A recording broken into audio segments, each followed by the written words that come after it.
In the casting process for the 1960 movie, Let's Make Love, each actor was carefully chosen to bring their unique talents to the film. The movie's lead, played by Marilyn Monroe, was a natural fit due to her comedic timing and star power. The male lead, Yves, was a French singer, an actor who was selected for his charm and ability to convincingly play an outsider in Hollywood. The chemistry between Monroe and Montand was pivotal to the film's success. To ensure a strong on-screen connection, the director had the two actors spend time together off-set. They attended parties and events as a couple, and even took a trip to New York City together. This helped to build a real-life rapport between the two, which translated to a believable and engaging on-screen relationship. The supporting cast was also carefully chosen. Actor Tony Randall, who played a prominent supporting role, was known for his comedic skills and brought a lightheartedness to the film. Bing Crosby, another supporting actor, was a beloved singer, an actor who added star power to the cast. During the audition process, the director looked for actors who could bring depth and nuance to their characters. For some roles, chemistry tests were conducted to ensure that the actors would work well together. These tests involved the actors reading lines together and interacting in character to see if they had a natural rapport. In the end, the cast of Let's Make Love was a perfect blend of star power, comedic timing, and on-screen chemistry. Each actor brought something unique to the film, and their combined talents helped to make Let's Make Love a classic Hollywood romantic comedy. The director of Let's Make Love, George Cukor, was known for his sophisticated touch and expertise in handling comedies. He approached this movie with a focus on character development and dialogue, giving it a theatrical feel. Cukor was influenced by his background in theater and aimed to bring the same intimacy and nuance to the film. Collaboration was key to Cukor's approach. He worked closely with the cast and crew, fostering a positive and creative environment. For instance, he spent considerable time rehearsing with actors, helping them understand their characters and the relationships between them. This collaborative spirit extended to the film's script, which was constantly refined during production to enhance the humor and emotional depth. Cukor's style in Let's Make Love is characterized by its wit, charm, and elegance. He employs long takes and subtle camera movements to capture the actors' performances, allowing the dialogue and character interactions to take center stage. The film's visual style is understated, yet effective, complementing the comedic and romantic elements of the story. In terms of creative influences, Cukor drew inspiration from the classic comedies of the time, as well as the sophisticated comedies of the 1930s.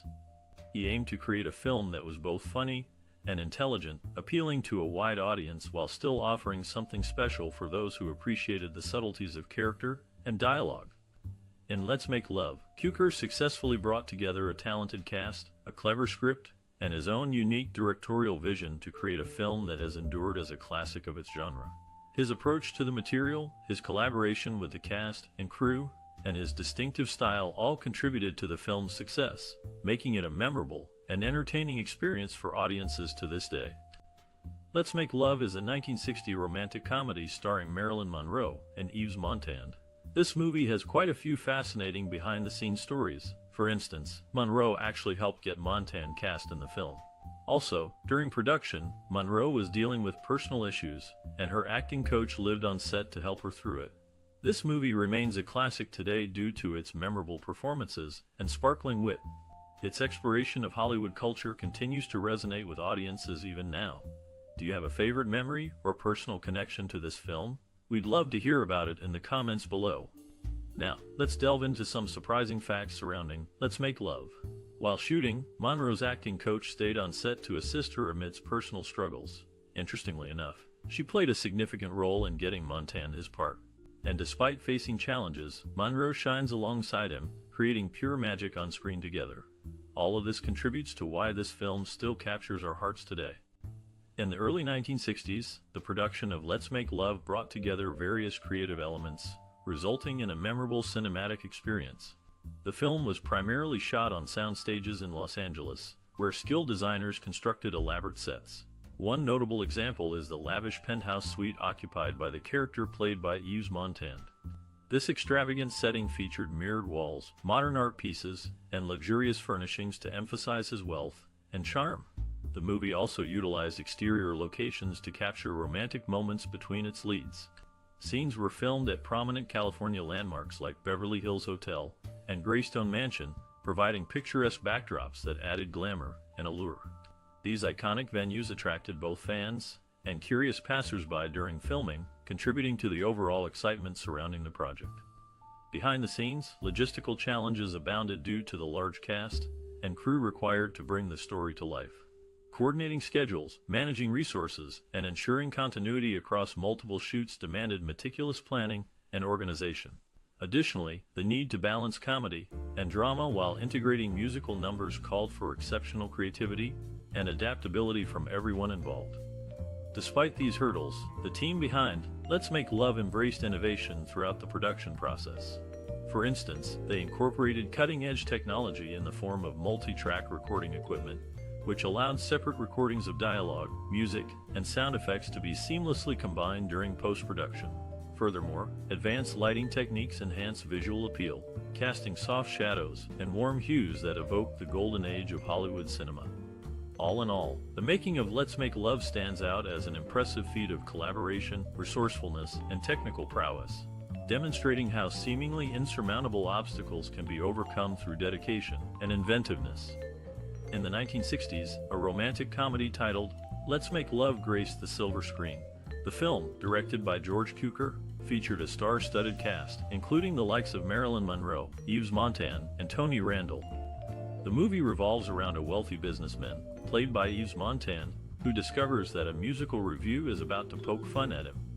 In an attempt to prevent this, he poses as a struggling actor and infiltrates the cast, where he crosses paths with a captivating actress, portrayed by Marilyn Monroe. Monroe's character, a talented yet struggling actress, unknowingly finds herself falling for the man she knows as Armando Esposito, unaware of his true identity and vast wealth. Meanwhile, Montand's character grapples with his feelings for Monroe's character, all while trying to maintain his cover. The film is set in New York City, with many scenes taking place in the city's bustling theater district. The show's director, played by Tony Randall, adds an extra layer of complexity to the plot as he becomes increasingly suspicious of Montand's character. Let's Make Love is a classic example of a romantic comedy with witty dialogue, charming performances, and a heartwarming storyline. The film's exploration of themes such as identity, love, and the pursuit of one's dreams continues to resonate with audiences today. The movie also features memorable musical numbers, with Monroe showcasing her iconic singing and dancing skills. The film's soundtrack, which includes hits such as My Heart Belongs to Daddy and Specialization, adds to the movie's overall charm and appeal. In conclusion, Let's Make Love is a timeless romantic comedy that continues to captivate audiences with its witty dialogue, charming performances, and heartwarming storyline. Whether you're a fan of classic films or simply looking for a feel-good movie, this classic is definitely worth a watch. In the early 1960s, Hollywood saw the release of the romantic comedy Let's Make Love. This classic film features a star-studded cast, including Marilyn Monroe and Yves Montand. But what truly sets it apart is its enchanting musical score and soundtrack, which perfectly complement the narrative and emotional tone of the story.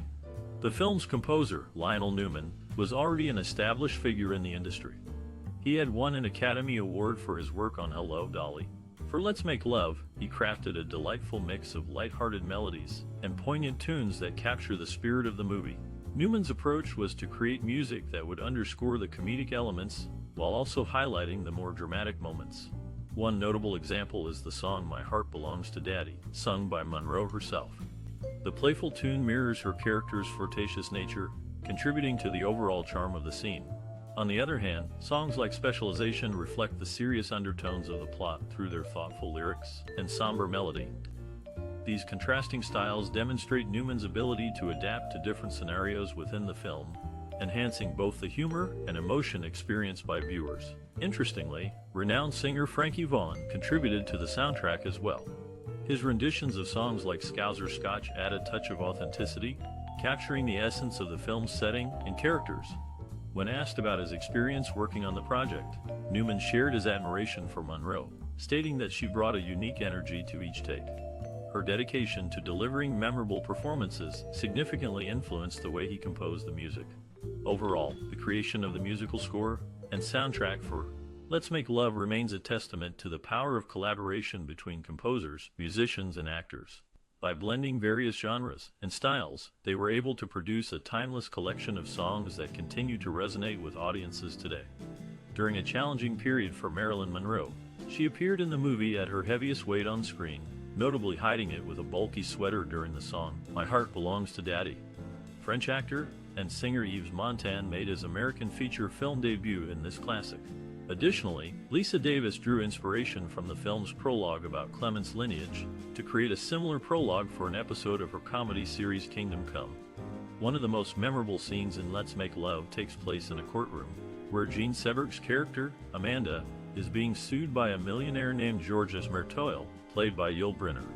As the trial begins, the camera focuses on Amanda, who looks determined yet anxious. Suddenly, she turns around and sees Georges entering the room, dressed casually in contrast to everyone else's formal attire. This unexpected entrance creates tension and humor, making it a standout moment in the film. Director George Cukor uses wide shots to capture the entire scene, highlighting the contrast between Amanda and George's worlds. At the same time, close-ups of their faces allow us to see their emotions up close, drawing the audience into the drama. According to Cukor, he wanted to create a clash of cultures through this scene, emphasizing the differences between the wealthy elite and the struggling artists. Yul Brynner later said in interviews that playing the role of Georges was challenging because he had to balance comedy and romance while maintaining his character's arrogance. His casual appearance in the courtroom adds to the comedic tone, but also reveals his vulnerability, which makes him more relatable to audiences. Jean Seberg, known for her naturalistic acting style, delivers a powerful performance in this scene. Her reactions to Georges' antics display both amusement and annoyance, creating a captivating dynamic between them. Cinematographer William Daniels enhances this interaction by framing them together in the shot, allowing their chemistry to shine through. This iconic scene has left a lasting impression on viewers due to its perfect blend of humor, drama, and romantic tension. By breaking conventions and expectations, it challenges societal norms and stereotypes, leaving audiences reflecting on their own perceptions of wealth, power, and love. In the film, Let's Make Love from 1960, Bing Crosby, known for his distinctive large ears, had them pinned back during his early films until partway through She Loves Me Not. Notably, this movie marked a significant turning point for Marilyn Monroe. Her husband, Arthur Miller, revised the script to give more emphasis to her character. Initially, Gregory Peck was cast opposite Monroe, but he left the project due to his dissatisfaction with the diminished role and her reputation. Rock Hudson was considered as a replacement, but Universal refused to release him. Monroe, however, preferred Yves Montand for the part, and her wish was granted. Let's Make Love was Monroe's final musical comedy, her last film in color, and her last film in CinemaScope. Her performance in this classic film remains a testament to her enduring talent and charm. Released in 1960, Let's Make Love quickly captured audience attention with its humor and star-studded cast. The story of a billionaire, played by Yul Brynner, who disguises himself to court a musical theater actress, portrayed by Marilyn Monroe, offered viewers a light-hearted glimpse into the glamorous world of stage and screen. The film was particularly notable for featuring Monroe near the height of her fame. Her unique blend of charm and vulnerability left a lasting impression on fans, further solidifying her status as a Hollywood icon. In fact, this classic can be seen as a reflection of the era's fascination with celebrity culture, which continues to reverberate today. Moreover, Let's Make Love delved into themes like identity and self-discovery. As the protagonist navigates his double life, he learns valuable lessons about what truly matters in life, a message that still holds significance for modern audiences. On another note, the movie also highlighted the power dynamics between genders during that time period. While it didn't challenge these norms directly, its depiction of strong female characters added nuance to prevailing narratives. This complexity made the film all the more intriguing for contemporary viewers looking back. Additionally, Let's Make Love significantly influenced popular music and fashion trends. Its soundtrack included memorable tunes penned by renowned composers Burt Bacharach and Hal David, while costumes designed by Travilla accentuated Monroe's signature style. These elements combined to create a captivating visual experience that remains inspiring even now. In essence, through its engaging narrative, unforgettable performances, and exploration of societal issues, Let's Make Love has carved out a special place in cinema history. Even half a century later, we continue to appreciate its contributions to our collective cultural tapestry. In the film, Let's Make Love, the protagonist, played by Yves Montand, found himself in a complex situation. He was cast as a wealthy man who pretended to be someone else to attend a party. This character, named George Wales, used the pseudonym George Welch when assuming his false identity. Interestingly, Montand had a well-publicized affair with Marilyn Monroe during the filming of this movie, adding an extra layer of intrigue to the production. The film's plot bears a resemblance to some of Montand's earlier works, such as his collaborations with Rock Hudson and Doris Day at Universal. The dynamics between Montand, Monroe, and Wilfrid Hyde-White, who played a character named George Wales, are reminiscent of those films. In summary, Let's Make Love is a classic film with a captivating plot and an interesting behind-the-scenes story, making it a must-watch for any movie enthusiast. Let's Make Love, a 1960 romantic comedy, received mixed reviews upon its release. Some critics praised the film for its star-studded cast, including Marilyn Monroe and Yves Montand, while others found fault with the plot and pacing. The New York Times critic Bosley Crowther gave the film a mediocre review, stating that it was pleasant but lacked originality. He commended Monroe's performance, writing that she had a certain appealing naivete. However, he felt that the film did not make the most of Montand's talents, describing his character as an amiable drip. Despite the mixed reviews, Let's Make Love was a box office success, and has since become a beloved classic among fans of Monroe and Hollywood's golden age. The film also earned Monroe her second Golden Globe nomination for Best Actress, Comedy or Musical. This recognition highlights Monroe's talent and impact on the industry, even if the film itself didn't receive universal acclaim. Her portrayal of Amanda Dell resonated with audiences and solidified her status as a leading lady in Hollywood. Meanwhile, Montand's first American film role offered him exposure to new audiences, further establishing his international career. Overall, the mixed critical reception and modest award recognitions suggest that Let's Make Love may have been somewhat overlooked during its time. Nonetheless, the film remains a testament to the charm and appeal of its stars, and continues to captivate viewers today. In March 1960, the production of Let's Make Love came to a halt due to a strike initiated by the Screen Actors Guild. The dispute revolved around the refusal of 7 major studios to grant residuals to actors for movies broadcasted on television networks. After lengthy negotiations, Screen Actors Guild consented to relinquish residuals for productions antedating 1960, while studio executives pledged to remunerate performers for future TV screenings. During filming, eagle-eyed viewers may have noticed something intriguing about the background music. The rehearsal pianist played familiar tunes, which seemed to originate from recent Fox releases like Say One For Me. These catchy melodies were actually hits from other Fox films, subtly integrated into the score of Let's Make Love. An unforgettable instance occurred behind the scenes when Marilyn Monroe demonstrated her kindness. A crew member encountered financial difficulties after his wife passed away, leaving him unable to afford proper burial arrangements. To help, Monroe secretly donated $1,000, a generous act that left a lasting impression on those fortunate enough to witness it. In the making of Let's Make Love, the 1960 romantic comedy, several fascinating stories unfolded behind the scenes. The film brought together a diverse cast, including the renowned Marilyn Monroe and the suave Yves Montand. Monroe, known for her meticulous preparation, would often arrive on set early to practice her lines.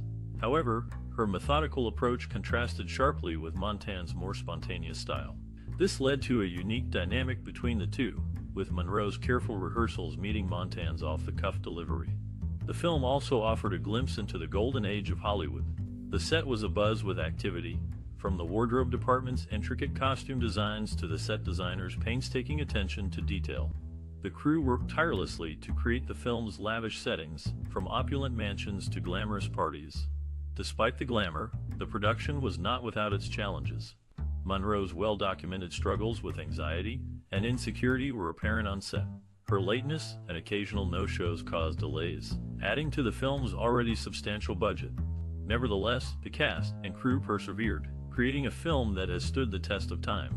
Let's Make Love is a testament to the enduring appeal of classic Hollywood, offering a captivating blend of comedy, romance, and star power. In the 1960 film, Let's Make Love, Marilyn Monroe and Gene Kelly perform a unique version of the title song, different from the one heard during the opening credits. This rendition is featured on the soundtrack album, while the film's version is not.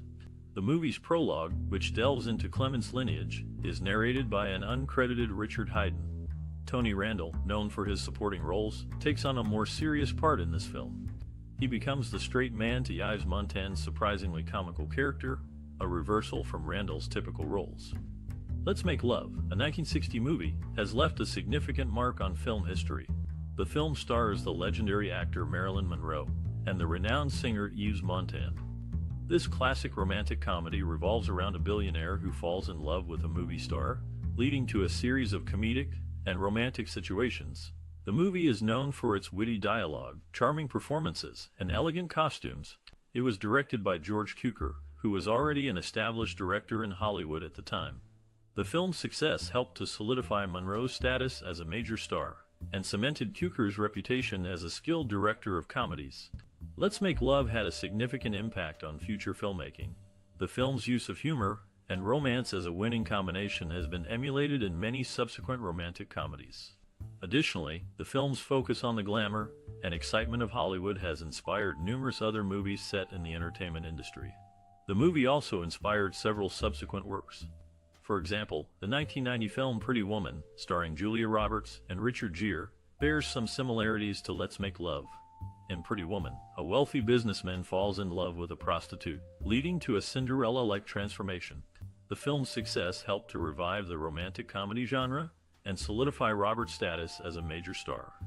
In conclusion, Let's Make Love is a classic romantic comedy that has left a lasting legacy in the world of film. Its witty dialogue, charming performances, and elegant costumes have helped to make it a beloved favorite among audiences. The film's impact on future filmmaking and its influence on subsequent works have helped to ensure its place in film history. In his autobiography, Charlton Heston revealed that he turned down a role in the film due to Marilyn Monroe's reputation for unprofessional behavior. Directed by George Cukor, the movie has been critiqued for its contrasting depictions of its two main stars. Yves Montand's character embodies class and refinement, while Monroe's appearance features exaggerated hairstyles, unflattering costumes, and provocative dance moves, resulting in a perceived crudeness unusual in her other films. Initially conceived as a television musical adaptation of Hyde-White in 1949, the eventual film incarnation underwent development starting in 1954. Notably, Bing Crosby played a significant role in shaping the project, bringing together various creative figures associated with Paramount Studios through his connections. Due to his discomfort with live television performances, Crosby insisted on filming the production rather than airing it live, ultimately contributing to a higher budget compared to previous TV productions. Filming took place at Desilu Studios, utilizing innovative techniques developed for shows like I Love Lucy. Among the talented cast members were Nancy Olson, known for her role in Sunset Boulevard, and newcomer Julie Andrews, making her American television debut and marking her first Hollywood color film appearance after being introduced to Alan J. Lerner by Olson herself. Supporting actors included Hans Conried, Keenan Wynn, Everett Sloan, John Pickard, Lloyd Corrigan, and James Nellen, working alongside accomplished composer Arthur Schwartz and esteemed theater figure Maxwell Anderson. Together, they created the original tunes featured in the film, including duets sung by Crosby and Andrews. Despite its distinguished pedigree, critical reception towards Hyde-White remained muted upon release, though some praise was directed towards Andrews' contributions. In the 1960 film, Let's Make Love, Marilyn Monroe's bathing suit scene created quite a stir, much like her role in Love Nest 5 years prior. Due to its risque nature, the set became a closed one during filming to maintain privacy. Interestingly, British-born actor Frankie Vaughan made his Hollywood debut in this movie, having mastered an impressive American accent. Despite being a successful singer in England, he failed to gain traction with American film audiences, resulting in Fox releasing him after just 2 films. Director George Cukor's approach to integrating music into this film differed significantly from other musicals of the era. Instead of featuring book songs, where music and lyrics drive or comment on the storyline, all musical sequences occur either on stage or in rehearsals. This aligns with Cukor's earlier works, such as A Star is Born, Less Girls, and this particular movie, wherein most songs serve as standalone performances rather than advancing the narrative. However, when tasked with bringing My Fair Lady to life in 1964, Cukor confronted the unique challenge of staging numerous consecutive book songs. In the 1960 film, Let's Make Love. Milton Berle had a memorable cameo where he helped Yves Montand's character develop a sense of humor. Berle even took out ads in Hollywood trade papers, seeking a Best Supporting Oscar nomination for his role. On the other hand, Montand found the experience terrifying as he didn't know English, and had to sound out his dialogue phonetically, with the help of his wife Simone Signoret.